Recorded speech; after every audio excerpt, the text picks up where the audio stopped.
इतने में से एक साधु बाबा आते हैं और कहते हैं, बेटी क्यों जान देना चाहती हो, तुम रुको।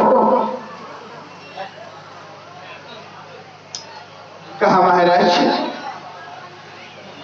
इस सुनसान बेहद जंगल में मुझे बेटी कहने वाला कौन हो गया। कहा, ठहरो बेटी ठहरो। बेटी शब्द सुनते ही सुनीति जो है रुक जाती है, ठहर जाती है, और रुकने के बाद वह साधु बाबा देखता है कोई और नहीं मानो ठाकुर जी ही आया है, रूप बदल करके आया है अपने भक्तों की मदद करने के लिए। कहते हैं, बेटी तुम चिंता मत करो, तुम्हारे चाल ढाल से मैं तुम्हें पहचान ली कि तुम्हें एक बहुत बड़ा भक्त वत्सल को जन्म देने वाली हूं। कहा, इसलिए मैं तुम्हें सचेत करता हूं कि तुम अपना जान मत त्यागो। यह बात सुन करके सुनीति माता रुक जाती है। कहते हैं, बाबा अगर आपने मुझे बेटी कहा तो मैं ठहर जाती हूं। वह साधु बाबा देखता क्या है, सवेरे सवेरे का ब्रह्म मुहूर्त में जब वह सो के उठती है, कहते हैं, बेटी स्नान करके आ जाओ। स्नान ध्यान करके आती है वह, और कहते हैं, बेटी पूर्व मुख खड़ी हो जाओ। पूर्व मुख करके खड़ी हो जाती है, और वह साधु बाबा कहते हैं, तुम 5 कदम पूरब की तरफ चलो। चलती है, कहता अब रुको, कहता है फिर चलो, अब फिर रुको। वह कहती है, सुनीति की बात क्या है, आप मुझे एक्सरसाइज करवा रहे हैं क्या। कहा, नहीं बेटी, यह हम साधु संतों का पहचान है। हर माँ बहन को मैं अपने चाल चलन से परख लेता हूं कि तुम एक लड़के को जन्म देने वाली हो या एक लड़की को। कहा, बाबा कैसे। कहा, बेटी जब तुम चल रही थी तो सर्वप्रथम तुम्हारे दाहिने पांव आगे बढ़ रहा था। तो अध्यात्म बतलाता है कि जिस बहन बेटी गर्भवती है जो, अगर वह सो के उठे और पहला कदम अगर दाहिना पैर आगे बढ़ जाए तो मानिए लड़का होगा, अगर बायां पैर आगे हो जाए मानिए वह लक्ष्मी होगी, लड़की होगी। इसी चीज का मैं परीक्षण कर रही थी। अच्छा बाबा ऐसा है। कहा, देखना बेटी तुम विश्वास नहीं होते, तुम्हें विश्वास हो के रहेगा। ठीक है, मैं देख ही लेती हूं। और यह परीक्षण क्या हुआ है, आजकल तो वह सोनोग्राफी मशीन में हम और आप अल्ट्रासाउंड जाकर कराते हैं कि लड़का होगा कि लड़की, फिर भी वह सही नहीं बतलाता था, नहीं बतला पाता है। लेकिन पहले जमाने में साधु संत जो रहते थे वे केवल चाल चलन से ही देख लेते थे, और आज भी वह बात सत्य है। लेकिन अब कोई जान बूझ करके अभी सुन लिया सुबह जान बूझ के पाँव उठाएगा तो थोड़ी होगा। बोले वृंदावन बिहारी लाल की जय। अब जो है वह आजकल हमारा सोनोग्राफी मशीन नहीं बतला सकता है, वह भी झूठ होता है। लेकिन पहले साधु संतों का वचन झूठा नहीं होता था। पता नहीं ऐसा करने से होता क्या है। और यदि घर में एक लड़की पैदा हो चुकी है, बेचारा पैसा वाला अगर है तो दूसरा लड़की हरगिज़ पैदा नहीं होने देती। और उसका कारण कौन बनता है, माँ ही बनता है, दूसरा कोई नहीं बनता है। एक माँ ही एक कन्या को जन्म देने से घबराती है। अरे महाराज, हम लोग दुर्गा पूजा मनाते हैं। रावण ने सीता को चुरा करके ले गया, लेकिन वहां लंका में जाकर के भी सीता सुरक्षित रही। पहले के जमाने में लंका में भी जाकर सीता माता सुरक्षित रही, लेकिन आज के डेट में अगर हमारे घर में सीता सती सावित्री जैसी बेटी पल रही है तो वह सुरक्षित नहीं रहता है। जांच कराते करते बस अब इसको जल्द ही से खत्म करना है। यह घोर अपराध है। जो ऐसा करता है वे एक जन्म नहीं 7 जन्म उनका जन्म जो है नरक में होता है और सुअर योनि में जाना पड़ता है। जो गर्भपात कराते हैं उसे सुअर योनि में जाना पड़ता है। कहते हैं बेटी मैं निश्चित कर चुका हूं, अब जो है संध्या सुबह सुबह का समय था। कहते हैं बेटी मैं कुछ जड़ी बूटी लाता हूं तुम्हारे लिए। कहा बाबा जड़ी बूटी क्या है? कहा बेटी तुम नहीं जानती हो, हम साधु संतों का जो है ना पहले के अभी के जमाने में जब से गर्भ धारण करती है तब से टिटनस की सुई, बीसीजी सुई, तरह तरह के इंजेक्शन लगवाते हैं। लेकिन पहले साधु संत लोग इंजेक्शन नहीं देते थे। उन्होंने कहा बेटी कुछ संस्कार है जो मैं तुम्हें सुनाता हूं और वही संस्कार मैं तुम्हारा आज करता हूं। कहा बाबा संस्कार क्या है? कहा बेटी सुनो तो। हमारी आध्यात्मिक भारतीय सनातन संस्कृति में वेदों में 16 संस्कार बतलाया गया है। तो 16 संस्कार में से एक संस्कार है बेटी पुंसवन संस्कार। वही आज मैं तुम्हारे लिए कर रहा हूं। वही मैं आज तुम्हारे संस्कार करवाना हूं। ध्यान से सुन लीजिए, नहीं तो फिर पीछे पछताइएगा। 16 संस्कार क्या है?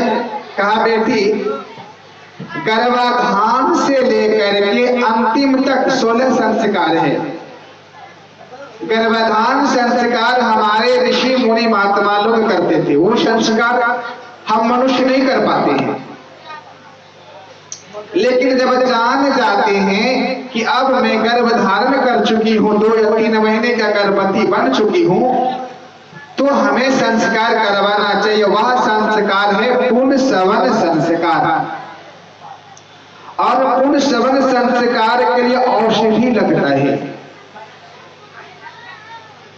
4 प्रकार की औषधि है।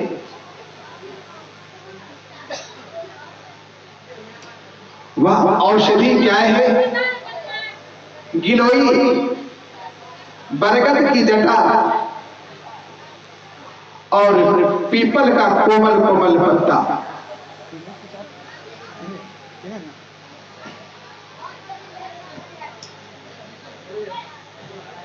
और गौ माता के दूध का खीर बनाया हुआ लगता है। अब बहुत लोग जानते हैं गिलोई किसको कहता है, किसको नहीं कहता है। बरगद की जटा तो आप लोग देख रहे हैं, बट का वृक्ष के नीचे बैठे हैं हम लोग। और पीपल भी सभी जानते हैं, गिलोई भी सब जानता है, लेकिन यह नाम थोड़ा अलग हो रहा है, जिसे हम और आप गांव के भाषा में कहते हैं गुरुज का लल, जिसे हम और आप कहते हैं। रास्ते में कहीं मिल जाता है, कोई पूछता है ऐसा फिर लॉज से सब देना चाहिए तो गुरुज और लॉज समझिए। हल्ला को संत बना रखा लगा।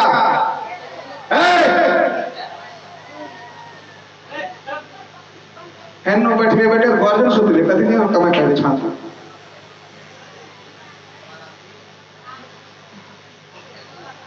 अब वही अब कहिए वहां गिलोई, पीपल का कोमल पत्ता और बरगद की जटा तीनों को मिला के बांटना पड़ता है और वह पीसने के बाद और गौ माता का खीर बनाया जाता है और यज्ञ करते हैं ऋषि। उसमें उस गौ माता की दूध से जो खीर बना है उसकी आहुतियां प्रदान अग्निदेव को करती है और फिर जो है वह तीनों जो औषधि बन के तैयार है बांटा हुआ उसे हम लोग सूंघते हैं। जो गर्भवती है केवल सूंघने मात्र से उनका गर्भ सुरक्षित हो जाता है और कहते हैं बेटी तीनों को मिलाकर बांट के चने के बराबर जो है 21 गोलियां बनाता है और उसे 21 दिन तक खाली पेट में खाने से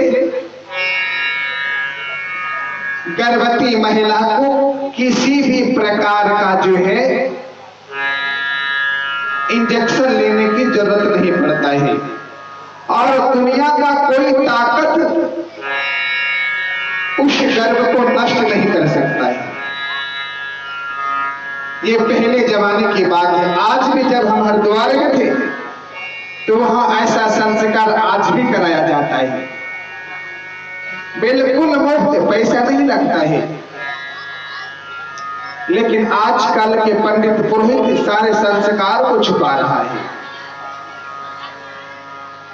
और वह संस्कार बच्चे को अगर देना चाहते हैं तो गर्भ में ही दे सकते हैं। अगर गर्भवती महिला बार बार गुस्सा करता है तो उसके गर्भ से जो बालक लेगा वह जिद्दी पैदा लेगा, वह भी गुस्सा करने वाला पैदा लेगा, अशुभ कुल का पैदा लेगा। और इतना ही नहीं, आजकल की माता बहनें संस्कार भूल करवाता है।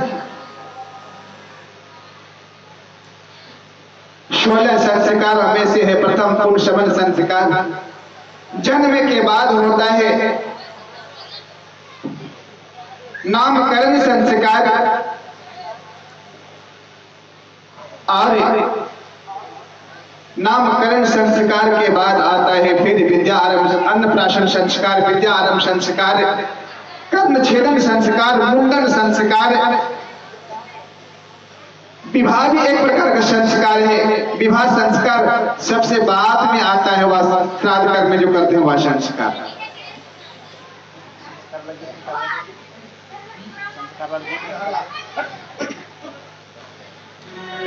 अब वह विचार कर रहा है, हम बतलाते हैं, कहते हैं कि संस्कार कर्म में कैसे आएगा। तो सिंपल सी उदाहरण है कि वीर अभिमन्यु ने चक्रव्यूह भेदन कहां सीखा था। जब उससे प्रश्न किया गया चक्रव्यूह भेदना तुम कहां सीखा, कहा जब मेरे पिताश्री कथा सुना रहे थे मेरे माँ को कि चक्रव्यूह में ऐसे ऐसे घुसा जाता है, तो मैं माँ के गर्भ में ही चक्रव्यूह भेदन सीख लिया था। माँ के गर्भ में ही चक्रव्यूह भेदन मैंने सीख लिया था और जिस समय चक्रव्यूह से निकलना था वह जब कहानी सुना रहे थे तो मेरी माता सो चुकी थी, वीर अभिमन्यु की माता, इसलिए वह चक्रव्यूह में ही के अंदर से बाहर नहीं निकल सका और वह वीर गति को प्राप्त कर लिया। अगर हम चाहते हैं माता बहन अगर सोच लें कि अपने बच्चे को आज सती सावित्री बनाना है, राम जैसा बेटा पैदा करना चाहते हैं, लक्ष्मण जैसा बेटा पैदा करना चाहते हैं, भरत जैसा बेटा पैदा करना चाहते हैं, श्रवण जैसा बेटा पैदा करना चाहते हैं, तो वह संस्कार हमें गर्भ में ही देना होगा। इसके लिए हमें पुंसवन संस्कार करवाना होगा। लेकिन कहां, आजकल की माता अगर गर्भधारण करती है तो सासू माँ से कहती है, पति से कहती है, जी देखो ना मुझे खाया नहीं जाता है, बार बार उल्टियां लगती है, अरे बेटी थोड़ा सा दूध पी लो ना, नहीं नहीं माँ दूध नहीं पियोगी तो क्या खाएगी? कुछ तो खा लो बेटी, गर्भवती है कमजोर पड़ जाएगी, तुम कुछ तो खा लो, गर्भवती है कमजोर पड़ जाएगी। कहा नहीं माता मुझे समोसा खाने का मन करता है। अब बेटा जाता है, जाइए ना भलजोर में मिलता है, दूर नहीं जाना पड़ेगा। भलजोर जाता है, भलजोर से समोसा लाता है। तो भैया मेरे समोसा में ही तीन कौन, तो उसका बच्चा कैसा पैदा होगा? कभी एक मन का पैदा होगा, माँ बुलाएगा इधर तो बेटा चल जाएगा उधर, क्योंकि वैसा संस्कार ही नहीं सिखाया है। और इतना ही नहीं, संस्कार तो वहीं से आता है। अगर हम ईटा बनाने वाले को देखे होंगे आप लोग, मिट्टी को फरमा में डालता है, अगर फरमा से ईटा सीधा नहीं निकलता, अगर ईटा टेढ़ा निकल जाए तो दुनिया का कोई भी कलाकार कारीगर आ जाए सीमेंट बालू से भले उसको ढक देगा, लेकिन वह टेढ़ा का टेढ़ा ही रहेगा, सीधा करने वाला नहीं है। और आजकल की माता बहन ऐसा संस्कारवान पुत्र को जन्म देने से मुकरती है। बच्चा जब जन्म लेता है तो जन्म लेने के बाद ही वह रोना धोना शुरू करता है। और गर्भवती महिला को कभी भैंस का दूध सेवन नहीं करना चाहिए, क्योंकि भैंस का दूध सेवन करोगी तो जिस प्रकार से भैंस बच्चा देता है ना, तो दूध पीता है तो कहता है बस दूध पीने भर मात्र देरी है, पीता है और सो जाता है। तो जब बच्चा रोने लगता है तो सासू में अरे पिला दो सो जाएगा, बच्चा रो रहे पिला दो, जहां पिलाया तहां सोया। क्योंकि जैसे भैंस का बच्चा दूध पीता है तो सो जाता है, उसी प्रकार आज मानव भैंस का दूध पीने वाली माता बहन अगर बच्चा देगी, उसका बच्चा जब तक नहीं पिएगा तब तक नहीं सोएगा। और जब वही गौ माता का अगर बछड़ा दूध पीती है तो फुदकता है, खेलता है, घर में जो है चारों तरफ शोभा, घर का कीर्तिमान बढ़ाता है। और जैसे वह भैंस बच्चा देता है, जब पिया बस मुड़गुड़िया गाड़। इसलिए संस्कारवान बनाना है तो मैं आज आप लोगों के पास अवसर है, मौका है, ऐसा संस्कार करवा सकते हमारे पंडित जी महाराज कर देते हैं। ऐसा व्यवस्था बना है, कुछ नहीं जो मैंने बताया वही लगेगा। आइए एक संस्कार पर छोटा सा गीत है, उसके बाद कथा के